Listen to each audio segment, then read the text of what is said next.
నమస్కారం, welcome to I dream ధర్మ మార్గం విత్ విజిత కార్యక్రమానికి స్వాగతం.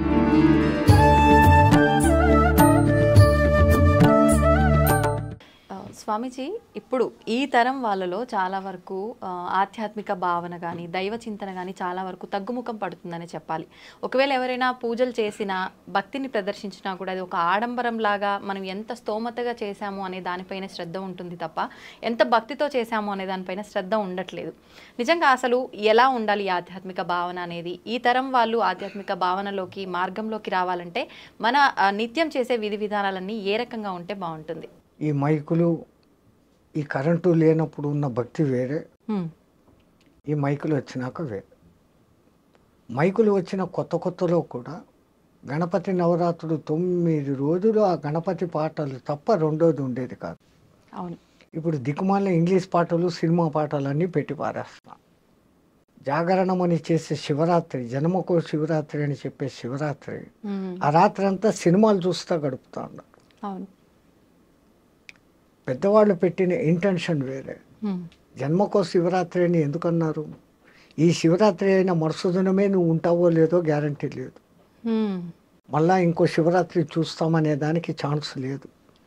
అందుకని ప్రతి శివరాత్రిని ఈ జన్మకో శివరాత్రి అన్నట్లు చేసుకో. ఉదయం నుంచి ఆహారం తినకుండా ఉండి రాత్రంతా దైవనామ స్మరణతో గడుపుతూ మేలుకొని మరుసదినం 12 గంటలకు ఉద్వాసన. అట్లాగనే మన వాళ్ళు ఏకాదశి ఉపవాసాలు పెట్టించారు.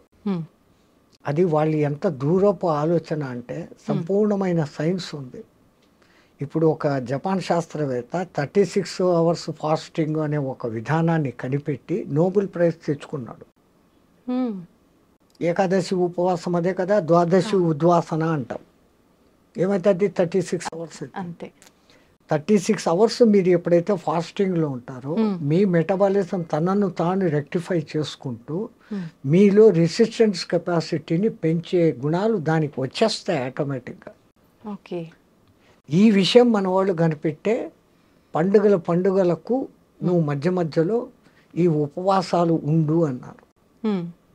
ఇంకో అర్థం కూడా ఉంది. ఆవాసం అంటే వాని పక్కనే కూర్చోవడం అనే అర్థాన్ని తీసుకొని వీళ్ళు టిఫిన్లు, కాఫీలు అన్నీ లాగిచ్చేస్తూ దీనికి ఎప్పటికీ రెస్ట్ ఇవ్వకుండా పోతే వీడి శరీరం తొందరగా శిథిలమవుతుంది. అంత దూరదృష్టితో మన వాళ్ళు అసలు పండుగలు అని పెట్టడంలోనే ఎంత అర్థము. మీ తెలుగు మాటలు మహా గొప్పవి తల్లి. పండుగ చేసుకో, నిన్ను నువ్వు పండుగ చేసుకో. చెట్టులో ముందు మొగ్గ తొడుగుతుంది. మొగ్గ ఉండొచ్చు, రాలిపోవచ్చు. మొగ్గ పువ్వు కాదు, పువ్వులోనే రాలిపోవచ్చు. పువ్వు పిందెగా మారుతుంది, పిందెగా రాలిపోవచ్చు. కరెక్ట్. కాయ అవుతుంది, కాయ రాలిపోవచ్చు. పండుగ అయ్యేదానికి ఎంత శ్రమ ఉందో నీ జీవితాన్ని నువ్వు పండుగ మార్చుకో. ఆ అర్థంతో పెద్దవాళ్ళు పండుగ అని పెట్టారు. మనం పండుగ చేసుకుంటే ఇంకా పొద్దు హాలిడే, లేని పిండి వంటలంతా పొద్దు నుంచి సాయంత్రం దాకా తినడమే, సినిమాలకు పోవడమే. ఇది ఎట్లయిపోయింది? ఎక్కడ జరుగుతుంది పొరపాటు అంటే పెద్దవాళ్ళు మన సాంప్రదాయం ఇది, ఇలాగే ఉండాలని వాళ్ళు కూడా చెప్పక ఏందో ఆ పథకాలు చింతాడు, మేము అనుభవించాము, మా వాళ్ళు జాలిగా అన్నా ఉండని, అరే పండగకు నీ ఇష్టం వచ్చినట్లు ఉండరా అనేసి పెద్దవాళ్లే ఫ్రీనెస్ ఇస్తాడు. తప్పు ఎక్కడ జరుగుతుందంటే ముందు తల్లి తండ్రి వీళ్ళు మామూలు విద్యావంతులే కాకుండా ఆధ్యాత్మిక పరంగా ఒక తల్లి ఉన్నప్పుడు ఒక జిజియాబాయి శివాజీని తయారు చేసింది. ఒక యశోద కానీ ఇంకోళ్ళు కానీ కృష్ణుడు తయారు చేసింది. తల్లి ఇంట్లో మొదట, అందుకే హోమ్ డిపార్ట్మెంట్ అంటాం. దానికన్నా హోమ్ డిపార్ట్మెంటే పవర్ఫుల్. హోమ్ డిపార్ట్మెంట్ బాగుంటే అన్నీ బాగుంటాయి. అట్లాంటిది ఈ కాలపు తల్లుల బాధ్యత పిల్లవాళ్ళలో భక్తి బీజాలు కూడా నాటాలి. ఇప్పటి నుంచే భక్తి ఎందుకు, రిటైర్డ్ అయినాక చూసుకుంటాం. రిటైర్డ్ అయ్యేంత వరకు నువ్వు ఉంటావా? సరే ఉన్నా అప్పుడు ఆ మంత్రాలు, స్తోత్రాలు, ఉపవాసాలు శక్తి నీ మెటబాలిజంలో ఉంటుందా? ఇప్పటి నుంచి అలవాటు చేసుకుంటే నీ బాడీ ఆ రోజుకు కూడా అక్కడే సహకరిస్తుంది. అందుకే విద్యాభ్యాసం చేసేవాడికి మన వాళ్ళు 4 వ్యవస్థలు పెట్టారు. బ్రహ్మచర్యం విద్యాభ్యాస కాలం అంతా కూడా మంచి విద్య నేర్చుకో, ఆ తర్వాత గృహస్థాశ్రమంలోకి ప్రవేశించు. ఆ తర్వాత కొడుకుల పెళ్ళిళ్ళు అయిపోయినాక భార్యను అనుమతి తీసుకొని నువ్వు వస్తావా ఉంటావా, అక్కడ మన ఇద్దరం స్నేహితులు అన్నట్లు వానప్రస్థం. ఆ చిట్ట చివరిది సన్యాసం, సర్వసంగ పరిత్యాగం. అంత 4 వ్యవస్థలు మనోళ్ళు పెట్టారు. ఈ భక్తి తగ్గిపోవడానికి కారణము మనమే. చెప్పిన శాస్త్రం ప్రకారం చేసి తీరాలా అని ఒక గట్టిగా చెప్పేవాడు లేకపోయి డూ యాజ్ యూ లైక్ అనే వ్యవహారానికి దిగబడి కాంప్రమైజేషన్లోకి రాబట్టి ఇట్లా జరుగుతుంది. గణపతిని మట్టి గణపతినే తయారు చేయాలి. అది మళ్ళీ నిమజ్జనం చేస్తే నీలో నుంచి వచ్చింది తేరా తుజుకో అర్పణ అన్న భావన. అట్లానే శివార్చనలు చేస్తే బంకమన్నుతో నది పక్కనే శివార్చన లింగం చేసి నీళ్లు పోస్తూ ఉంటే అది మళ్ళీ కరిగిపోయి మళ్ళీ నదిలో కలిసిపోతుంది. నీది నీకే అర్పణం అన్న భావన. ఇంతింత అర్థాలతో మన వాళ్ళు పెట్టినారు. ఇప్పుడు యాక్రిలిక్ లింగాలన్నీ సెటప్ చేసి దానికి లింగాభిషేకాలు, పూజలు, దీపారాధన. ఆ బర్త్డే పొద్దు 50 బర్త్డే అంటే 50 దీపాలు వెలిగించి 50ని ఊది పారేసి కేక్ కట్ చేసుకొని తింటాడు. మనది దీపాలు ఆర్పే సంస్కృతి కాదు, దీపాలు ముట్టించే సంస్కృతి. పూర్వీకులు ఏం చేసేవాళ్ళు, ఒకవేళ రాజవంశాల్లో వాళ్ళు వీళ్ళు బర్త్డేలు చేసుకోవాలంటే వాడు ఎన్నో బర్త్డే అయితే అన్ని గుళ్ళల్లో అన్ని దీపాలు వెలిగించి రావాలి. దీపం జ్యోతిపర బ్రహ్మ దివ్యనే సాధ్యతే సర్వస్వం దీపం సర్వతమోవహ అని దానికి చెప్తూ ఆ దీపం వెలిగించాలి. ఒకప్పుడు సూర్యభగవానుడు మునిగిపోతా అయ్యో నేను పోతా ఉండనే రాత్రి చీకటి అయిపోతే ఈ జనాలంతా ఏమవుతారు అనుకుంటే ఒక చిన్న దీపం చెప్పిందంట, డోంట్ వరీ డోంట్ బాదర్, నేనున్నాను, నువ్వు బోట్ రెస్ట్ తీసుకో, రేపు పొద్దున రానిందంట. ఇంత చిరు దీపం చాలు కదా ఈ గది అంతని వెలిగించేదానికి. ఆ దీపం వెలిగించుకునే దాంట్లో ఎంత అర్థం మన వాళ్ళు పెట్టారో మీకు చెప్పే ఉంటాను, మళ్ళీ చెప్తాను. ఒక దేశంలో ఒక కొంచెము మంచి జ్ఞాని అయినా కానీ అప్పుడప్పుడు తిక్క ప్రశ్నలు వేసే రాజు ఒకడు ఉండేవాడంట. ఈ జనాలకు అందరికీ సభలో ఉండే వాళ్ళకు భయం, వీడు ఏ పొద్దు ఏ తిక్క ప్రశ్న వేస్తాడో, సమాధానం చెప్పకపోతే జైలు, కొరడా దెబ్బలు, రాజు ఏమనేకి లేదు. అట్లా బిక్కుమంటా అన్న ఒక దినము ఈయనకి తిక్క ప్రశ్నలు వేసే మూడు వచ్చింది. సభలో అందరూ జాగ్రత్తగా వినండి, నాకు 3 అనుమానాలు వచ్చాయి, దాన్ని తీర్చాల. వీళ్ళ గుండెల్లో రాయబడింది. వీడు ఏం అడగబోతాం, 3, ఒకటి కాదు, ఒకటి అడిగితేనే చెప్పలేము. అడగండి మహారాజా అన్నారు, ఇంకేం చేయలేక. దేవుడు ఎక్కడ ఉన్నాడు, దేవుడు ఎటువైపు చూస్తూ ఉంటాడు, నేను ఈ ప్రశ్న అడిగి మీరు సమాధానం చెప్పేటప్పుడు దేవుడు ఏమి చేస్తూ ఉంటాడు, ఈ 3టికి సమాధానాలు చెప్పండి. ఎవడు చెప్తాడు, పోయింది మన బతుకులు అయిపోయినాయి అనుకున్నాడు. రాజు ఇట్లా ఏళ్ళు తిప్పి తన ఆస్థాన పండితుకు ఏళ్ళు చూపించాడు, నువ్వు చెప్పు అన్నాడు. వాడు ఇంకా పండితుడుగా తెలివైనోడు. రాజా ఏమన్నా సామాన్య ప్రశ్నలా, అడగంగానే చెప్పేసేదానికి 2 రోజులు టైం అయింది, ఈ లోపల కూడా మర్చిపోతాడులే అనుకున్నాడు ఈయన. 2 రోజులు కాకపోతే 3 రోజులు టైం తీసుకో, 3వ రోజు నువ్వు చెప్పాల్సిందే. ఈయన అప్పుడు సభ అయిపోయింది, ఇంటికి వెళ్ళాడు, దిగులుగా కూర్చున్నాడు. ఆయనకు రోజు పాలు పోస్తే గొల్ల పిల్లవాడు ఒకడు, 12 ఏళ్ల పిల్లవాడు ఆయన వచ్చాడు, పాలు తీసుకున్నాడు. మహారాజా ఎప్పుడు దేదీప్యమానంగా మీ ముఖం వెలిగిపోతుంది, ఈ టైంకి మీరు 20 మందికి సత్సంగం చెప్పేవాళ్ళు, నేను పాలు పోసేసి బయట కూర్చొని వినేవాడిని, ఇప్పుడు ఎందుకు మీ ముఖం డల్గా ఉందని, ఏందో నా సమస్యలు లేరా పో అన్నాడు. అయ్యయ్యో నాతో చెప్పచ్చు కదా, అరే మా రాజు ఉన్నాడు తిక్కలోడు, ఇట్లా 3 ప్రశ్నలు అడిగాడు, ఏం చెప్పి సవాలా, ఏంటి ఆ ప్రశ్నలు, నీకెందుకు రా, ఇన్ని రోజులు మీ సత్సంగం వింటాను స్వామి, ఏమో చెప్పండి అన్న. ఈ ప్రశ్నలు అడిగినట, దేవుడు ఎక్కడ ఉంటాడు, ఏ దిక్కు చూస్తూ ఉంటాడు, ఆయన ప్రశ్న అడిగి నేను సమాధానం చెప్పేటప్పుడు ఏం చేస్తుంటాడు, ఈ 3 చెప్పాలంటారా. ఆ పిల్లోడు ఉండుకొని ఓ సింతేనా, దీనికి మీ వరక రేపు పొద్దున్నే సభకు నన్ను తీసుకెళ్ళండి నేను చెప్తాను అన్నాడు. ఉమ్, ఒరే నాకైతే జైల్లో వేస్తాడరా, నీకైతే కొరడా దెబ్బలు కొడతాడు, లేకుంటే తలకాయ తీసేస్తాడు, ఉమ్, అది ఏం చెప్తారో నువ్వు అన్నాడు. ఈడ చెప్పను, ఆడనే చెప్తా, వానికే చెప్తా, బుద్ధి చెప్తాను. నేను మీ శిష్యుణ్ణి, ఉమ్, మీ సత్సంగాలు విని విని ఇంత బలం వచ్చింది నాకు, ఉమ్, నేను చెప్తాను. నీ కర్మ ఏం చేస్తావు చేసుకొని మరుసదను సభకు తీసుకుని పోయినాడు. ఉమ్, ఏమయ్యా 3 రోజుల టైం అడిగి ఇప్పుడే వచ్చినావు, ఈడెవడు గోలపిల్లోడు, ఓ చిన్న గొచ్చి పంచ, ఒక తుండుగుడ్డ, వచ్చి ఎట్లా కర్ర, ఈడెవడు రాజా, ఉమ్, అంత మాత్రం చిన్న ప్రశ్నలు మా అంతటి గురువుని అడుగుతావా, ఉమ్, నేను చెప్తా దానికి సమాధానాలు అంట పిల్లోడు. ఆ, రే చెప్పకపోతే ఏందో తెలుసాను, ఈ తర్వాత సంగతి ఉమ్, అడుగు అన్న. ఆ, ఈ 3 ప్రశ్నలు అదంతా దేవుని వ్యవహారం ప్రశ్నలు. ఉమ్, మరి దేవుని ప్రశ్నలు అడిగేటప్పుడు ఇంత ఒక దీపం వెలిగాలా, ఇంత ప్రసాదం పెట్టాలా, పాలన్నా పెట్టాలి కదయ్యా అన్నాడు. ఆ, అట్లనా ఉండండి అని తప్పెట్టు పెట్టాడు. రే ఒక మంచి నెయ్యి దీపం పట్టుకురండి, ఓ గిన్నెడు దోసెడు పాలు తీసుకురండి, ఉమ్, 2 ఆడబెట్టాడు. రే వచ్చిందిరా నైవేద్యము దీపం 2 వచ్చినాయి. ఇప్పుడు మళ్ళీ అడుగు ఏందో నీ ప్రశ్న. ఉమ్, దేవుడు ఎక్కడ ఉంటాడు అని. నీ ప్రశ్నకు సమాధానం చెప్తా కానీ నేను ఒక ప్రశ్న అడుగుతాను, దానికి సమాధానం చెప్పాను. నేను ప్రశ్న అడుగుతాను, నువ్వు ప్రశ్న అడుగుతావు ఏమరా, ఉమ్, చెప్పు అన్నాడు. నువ్వు పండితుడివి కదా చెప్పు అన్నాడు. ఏందో అడుగు అన్నాడు. ఈ పాలలో నెయ్యి ఎక్కడుంది అన్నాడు.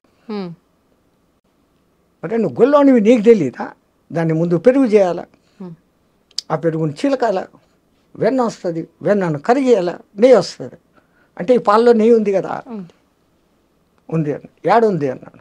పాలంతా ఉందిరా అన్నాడు. అట్లే దేవుడు నెయ్యిలాగా పాలలాగా ఈ ప్రపంచం అంతా ఉన్నాడు. ఉమ్, దేవుడు ఎక్కడ ఉన్నాడు అనే దానికి సమాధానం చెప్పాడు. సమాధానం దొరికింది. ఉమ్, రాజుగారి బుర్ర పనిచేసింది. ఓ అమ్మో ఇది ఎవడో తక్కువడు కాదు. ఇంకా రెండో దొరుకుతాను దీనికి ఏం చెప్తాడు, ఆ, దేవుడు ఏ దిక్కు చూస్తున్నాడు రా. రాజా ఇప్పుడు వెలిగించినామే ఈ దీపం, దీని కాంతి ఏ దిక్కు పోతుందో చెప్పు అన్నాడు. ఉమ్, దీపపు కాంతి అన్ని దిక్కులా పోతుంది అన్నాడు. దేవుడు చూడని దిక్కు లేదు, అన్ని దిక్కులా చూస్తున్నాడు. బాబా బాబా. ఉమ్, ఇంకా ఈయనకి టెన్షన్ వచ్చేస్తుంది. అంతే. అని ఇది ఎట్లా చెప్తాడు ఇప్పుడు, నేను ప్రశ్న అడిగేటప్పుడు నువ్వు ఏం చెప్తావో, నువ్వు సమాధానం చెప్పేటప్పుడు ఆయన ఏం చేస్తుంటాడో చెప్పాలా. మరి 3వ ప్రశ్న తెలుసు కదరా మళ్ళా చెప్పమంటావా అని. ఉమ్, అదే నాకు ఒక అనుమానం, నువ్వు ఇంత గొప్ప పండితునివి, ఉమ్, ఎక్కడైనా అడిగేవాడు కింద చెప్పేవాడు పైన ఉండాలి కదా, నీకు ఆ జ్ఞానం లేదా అన్నాడు. ఆ, అట్లనా అనేసి పీట వేసుకొని ఈయన కింద కూర్చొని రా సింహాసనం ఎక్కువ పైన కూర్చొని చెప్పు అన్నాడు. ఆ, ఈడో సింహాసనం మీద గొల్లోడు కూర్చున్నాడు. ఉమ్, ఇప్పుడు చెప్పు ఏందో ఆ ప్రశ్న అన్నాడు. ఉమ్, మళ్ళా అడుగుతావు ఏందిరా, నేను ఈ ప్రశ్న అడుగుతున్నప్పుడు నువ్వు సమాధానం చెప్పేటప్పుడు దేవుడు ఏం చేస్తున్నాడు, ఇదే చేస్తుంటాడు. గొల్లోని సింహాసనం ఎక్కించినాడు, రాజుని నేల మీద కూర్చోబెట్టినాడు. అసలు దాంట్లో మర్మం ఏమంటే, ఉమ్, చంచలమైన ఈ మనస్సులోకి గురుమంత్రం అనే పెరుగు వేసినప్పుడు ఉమ్, అది చంచలత్వము పోయి స్థిరమవుతుంది. ఓకే. ఆ స్థిరమైన స్థితిలో నీ తపన అనే కవ్వం వేసి చిలికినప్పుడు ఉమ్, అది వెన్నగా మారుతుంది.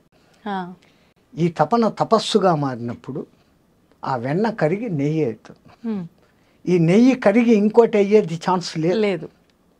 బూడిద నెయ్యి 2 ఒకటే. ఉమ్, ఉమ్, బూడిదను మీరు ఎన్నిసార్లు కాల్చినా బూడిద. అది ఇంకో రూపు ధరించదు. నెయ్యిని ఇంకా ఎన్నిసార్లు కాల్చినా అది ఇంకో రూపు ధరించదు. ఉమ్, చివరికి నెయ్యిగా మారిపోవడం, ఒక స్థిరత్వాన్ని పొందడం. పాలలో స్థిరత్వం లేదు, అవును, అది పెరుగు అవుతుంది. అవును. పెరుగులో నుంచి వెన్న వస్తుంది. వెన్న కరిగి నెయ్యి అయినాక ఇంకేమీ లేదు.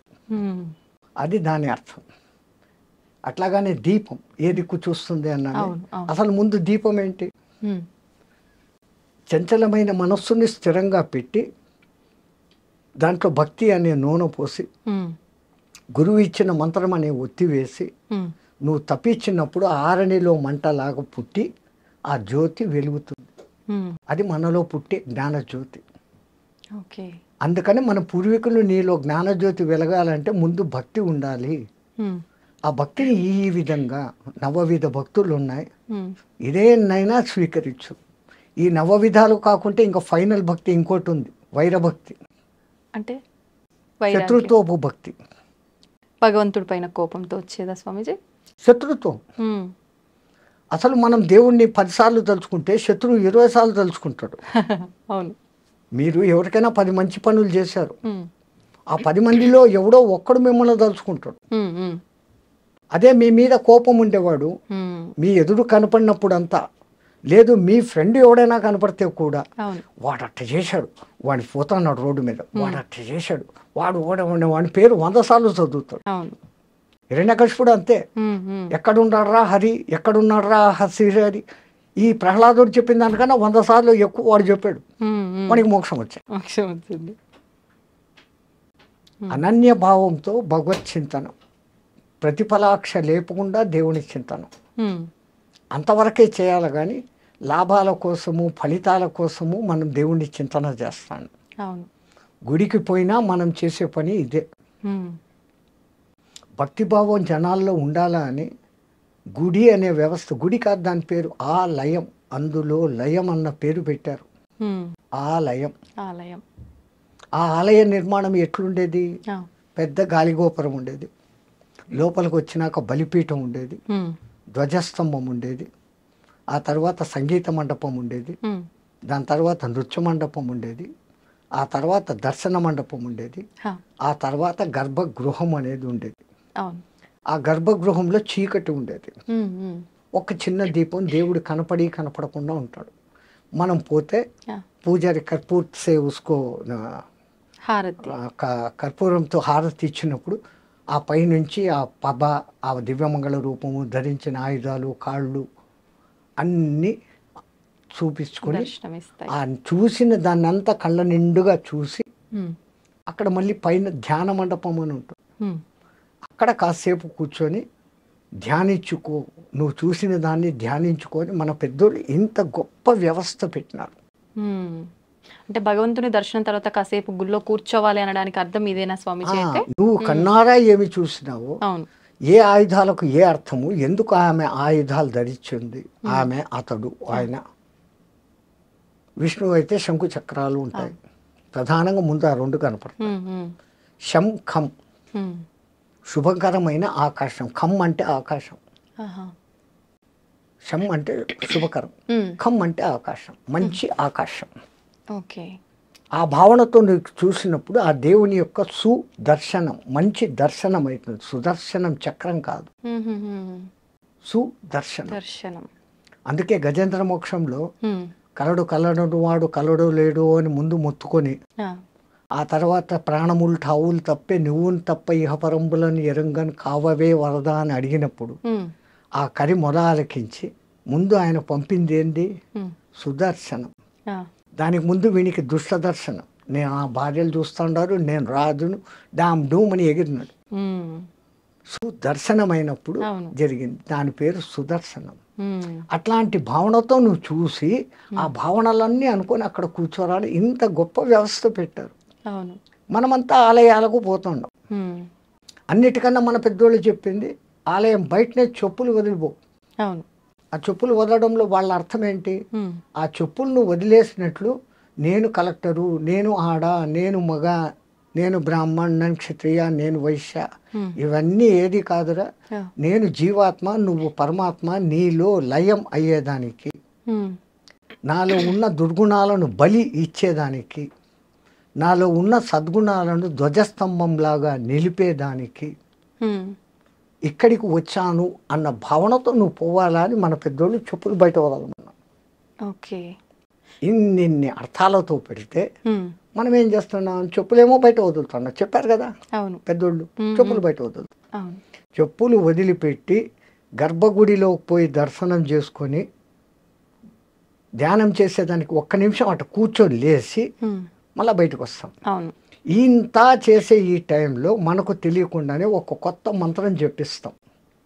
అది ఎవడూ చెప్పడు, ఆ మంత్రం మనకే వచ్చేస్తుంది. ఏంటి స్వామీజీ? బయట వదిలిన చెప్పులు ఉంటాయో పోయి ఉంటాయో. కొత్త చెప్పులు మొన్ననే కొనుక్కున్నా. అదే కదా, ఈ తిప్పలే. అవును. మళ్ళా వాడు అక్కడ ₹2 అడుగుతాడే అని ఆడిచ్చం. అవును. ఎన్నో గుర్తుగా బండ కింద చెట్టు కింద దాపెడతాం. ఆ దిక్మాలిన ₹2 వానికి కూడా ఇచ్చేది బుద్ధిలే. అవును. ఇంత ఈ బుద్ధులు పెట్టుకొని వాడి దగ్గరికి పోయి మళ్ళీ వాడిని రికమెండేషన్లు అడగడాలు. మా మొగుడికి ప్రమోషన్ 3 ర్యాంకుల ప్రమోషన్ వస్తే 3 టెంకాయలు కొడతా. కొంపదీసి 2 ర్యాంకులు వచ్చినాయి అనుకో, 2 టెంకాయలు. 1 ర్యాంకు వచ్చింది అనుకో, 1 టెంకాయ. ర్యాంకు రాలేదు అనుకో, అసలు టెంకాయ కొట్టం. ఈ డిమాండ్ చేయడం అనేది కరెక్టే అంటారా స్వామీజీ? మనమంతా ఒక 10 రూపాయల టెంకాయ కొట్టేసి 50 లక్షల మారుతి కారు ఇంటి దగ్గర ఉండాలని కోరుకునే రకాలు. అవును. వానికి ఎప్పుడు ఇవ్వాలా, ఎక్కడ ఇవ్వాలా, ఎంత ఇవ్వాలా, ఎప్పుడు ఇవ్వాలా, నీ కర్మను బట్టి ఏది ఎప్పుడు రావాలా ఖచ్చితంగా తెలుసు. వాడు ఇచ్చేది ఇస్తాడు. అడిగితే దొరికేది ఇంతేనమ్మా, అడగకుంటే ఇంత దొరుకుతుంది. ఎవరో ఒక గురువు గారు ఒక ఊరికి వెళ్తూ పర్సు పోగొట్టేసుకున్నారు. ఈ ఊర్లో ఎవరిని అడగాల? ఆయన గొప్ప గురువు, పేరు ప్రతిష్టలు ఉన్నాయి, మానం ఉంది, అభిమానం ఉంది. ఎవడైనా నా ఒక్క శిష్యుడు కనపడితే వాడిని అడగవచ్చు, అర్హుడు కదా అనుకొని చూస్తా పోతున్నాడు. ఆయనకు దూరంలో నిజంగానే ఆయన శిష్యుడు ఒకడు కనపడ్డాడు. అయ్యో మా గురువు గారు వస్తాడారు, ఆయనకి ఏదైనా దక్షిణ ఇస్తే బాగుంటుంది అని ఆయన దగ్గర ఉన్న పెద్ద నోట్ల కట్టల్లో నుంచి 10-100 రూపాయలు తీసి పక్కన పెట్టి పైజోబులో పెట్టుకున్నాడు రెడీగా. ఆయన ఎదురు వస్తున్నాడు, ఈయన వస్తున్నాడు. గురుగారు నమస్కారం. నాయన చిరంజీవ, అరే నాయన ఒక చిన్న సమస్య వచ్చిందిరా, నేను పక్క ఊరికి పోతే మా ఊరు 100 రూపాయలు టికెట్కు డబ్బులు కావాలరా. వీడు అడిగినాడు కాబట్టి వాడు 1000 ఇవ్వదలుచుకున్నాడు, ఆ 1000లో నుంచి 100 తీసిస్తాడు. వీడు అడగకున్నానంటే అవి ఇచ్చేవాడు. భగవాన్ కా భీ వహీ హోతా హై, దేవునికి కూడా అదే ఉంటుంది. కానీ పెద్దలు ఒక సామెత చెప్తారు కదా స్వామీజీ, అడగంది అమ్మాయిన అన్నం పెట్టదు కదా. అది అమ్మే కాదు, ఆకలిరిగి టయానికి అన్నం పెట్టేది నిజమైన అమ్మ. ఏ అమ్మైనా కానీ అంతే. పిల్లోడు ఆడుకుంటుంటాడు, వాడు తినే టైం అయిందని చెప్పి రా అని లాక్కొని వచ్చి కుక్కేస్తుంది. అది తల్లి ప్రేమ, అన్కండిషనల్ లవ్. ప్రపంచంలో అన్ని లవ్లు బుటకం, అన్నిటి వెనకాల స్వార్థం ఉంది. తల్లి ప్రేమ ఒక్క దాంట్లోనే నిస్వార్థత ఉంది. పెంపుడు జంతువుల ప్రేమలో కూడా నిస్వార్థత ఉంది. అవి చూపించేంత అఫెక్షన్ మన సొంత బిడ్డలు చూపరు. ఒక కుక్కను మీరు పెంచుతారు, 4 రోజులు ఊరు వదిలిపెట్టిపోయి రండి, ఎట్లా మిందపడి చుట్టూ తిరిగి ఎంత దాని ప్రేమ చూపిస్తుందో. నిజం స్వామీజీ. మన పిల్లలు ఏం చేస్తారు? ఏం తెచ్చినావు నాన్న? బొమ్మలు తెచ్చినావా, చాక్లెట్లు తెచ్చినావా, బిస్కెట్లు తెచ్చినావు, బట్టలు తెచ్చినావా? Exchange, love exchange, money. But unconditional. వాడు కొడుకు మంచోడా చెడ్డోడా, డబ్బులు ఇచ్చాడా ఇయ్యలేదా, తల్లి ఆకలి చూస్తుంది. వాడు ఏ సమయంలో 10 మంది కొడుకులు ఎవడు ఏ కూర రుచిగా తింటాడు, ఏది ఎక్కువ తింటాడు, ఏ తక్కువ తింటాడు, ఎవడికి ఏ టైంలో పెట్టాలా, అన్నీ ఆ మహాతల్లి భరించి చూసుకొని చేస్తాను. ఈ ప్రపంచంలో ఇంకా ఉంది అంటే ఒక్కటి తల్లి ప్రేమ, అన్కండిషనల్ లవ్. అందుకే మన పూర్వీకులు మాతృ దేవో భవ అని మొదలుపెట్టినారు. ఆ తల్లి 9 మాసాలు మూసి కంటది. ఆ తర్వాత తన రక్తాన్ని పాలుగా పాసి వానికి వేస్తుంది. వాని మలమూత్రాలు అసహించుకోకుండా ఎత్తుతుంది.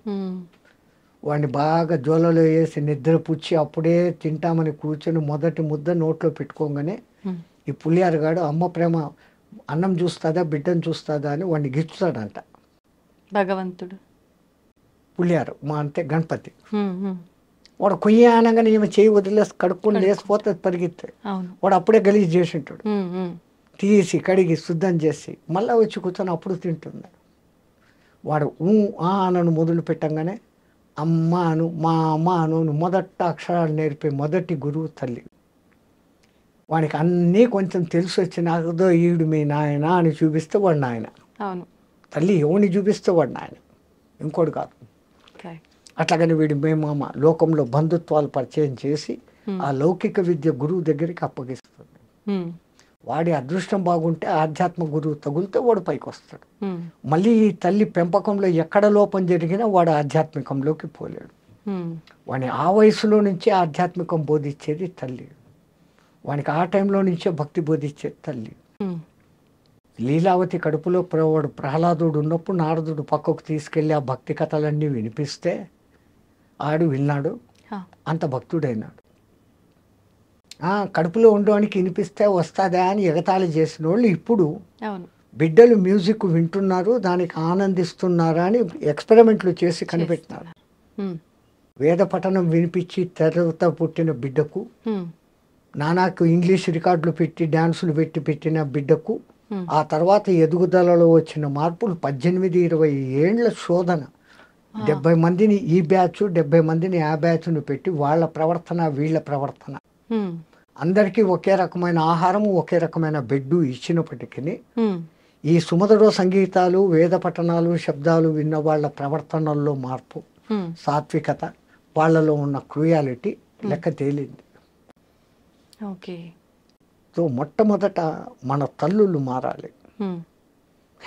మై సన్ ఈ studying in English medium, he doesn't know Telugu అనే దిక్కుమాలిన లోకానికి వచ్చాం. ఆ ఇంగ్లీష్ ఏం చెప్తుంది? ఏ ఫార్ యాపిల్, తిండి తిను. బి ఫార్ బ్యాటు, కొట్టుకో, తలకాయ పగలు కొట్టుకో, ఆడుకో. తర్వాత పిల్లులు కుక్కలు. C for cat, D for dog, E for elephant మదము, ఎఫ్ ఫార్ ఫాక్స్ చెడ్డబుద్ధుడు. ఇయా మరి మీ తెలుగు భాషలో ఏం నేర్పిస్తారు? ఆ అమ్మ. వాడు అప్పుడప్పుడే స్కూల్కి పోయేవాడు, అమ్మ నుంచి దూరంగా. అమ్మ పేరు వినగానే వాడి మనసు ఎంత ఆనందిస్తుంది. ఆ తర్వాత ఆవు, ఈ ఇల్లు, ఈశ్వరుడు. అదే వచ్చింది పుస్తకాల్లో మార్పు. అంటే విద్యా వ్యవస్థ ఈశ్వరుడు లేదు, విద్యా వ్యవస్థ ధ్వంసం. వాళ్ళకు నేర్పించాల్సింది గణపతి మంత్రము ఇట్లాంటివి. కాకపోతే ఇది లౌకికము అనే దిక్కుమాల ప్రజాప్రభుత్వం ఏర్పడి ఆ ఇతర మతాలు వాళ్ళ భాషల్లో పడి మేము అది చదవం, మేము ఇది చేయం. వందే మాత్రం పాడేదానికే పెద్ద యుద్ధం చేస్తుంటారు. జనగణమన పాడమంటే అది మేము పాడమంటూ ఉంటారు. ఇక్కడ ఇది మత వ్యవస్థ కాదు, నీకు సరైన విద్య.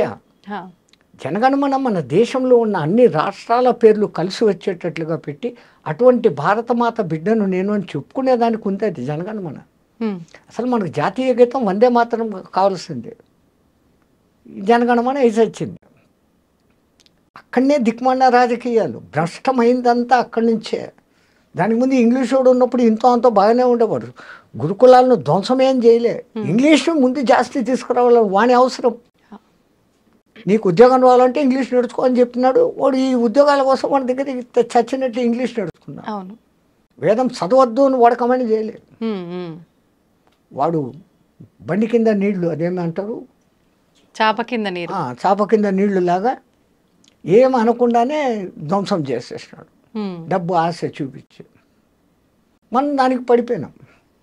కానీ అంటే ఆలోచిస్తే ఒక రకంగా ఇప్పుడు శాస్త్రాలు వేదాలు పురాణాలు తెలుసుకుంటే మనకు ఒక మంచి జ్ఞానం వస్తుంది. కానీ ఇప్పుడున్న పరిస్థితుల్లో ఉద్యోగము మన అవసరాలకు నేను చెప్తున్నాను, పొట్టకూటికి ఇంగ్లీష్ నేర్చుకోండి, మీ భాషను మర్చిపోకండి.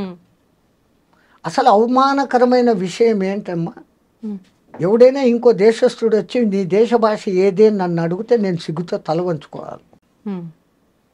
నా తెలుగు, నా తమిళ్, నా కన్నడం, నా మరాఠీ, నా కేరళ, నా మలయాళం, నా బెంగాలీ, నా అస్సామీ, ఎవడు ఇదే అంటున్నాడే తప్ప నా దేశ భాష అని చెప్పుకునేకి లేదు. అంతటి మహత్తరమైన సంస్కృతము మనం మర్చిపోయినాం. కంపల్సరీ మస్ట్ అండ్ షుడ్ సంస్కృతం నేర్చుకోవాలి. కష్టము అనుకున్నాను. ఆ సంస్కృతానికి బిడ్డ హిందీ. దేశాన్ని ఒక్క బంధంలో నిలబెట్టగలిగింది అదొక్కటే. దేశ భాష లేదు మనకు, పేరుకుంది హిందీ అని. కానీ ముందు ఇంగ్లీష్లో రాస్తాడు, మళ్ళీ వాడిని లోకల్ భాషలో రాస్తాడు. ఆ హిందీని అన్నం మూల ఇంత సన్న అక్షరాలతో రాస్తాడు, చీమల్లా కనపడకుండా. వ్యవస్థ. And for more videos, please subscribe to iDream. Please subscribe to iDream. Please subscribe iDream. And please subscribe to iDream. For more videos, subscribe to iDream.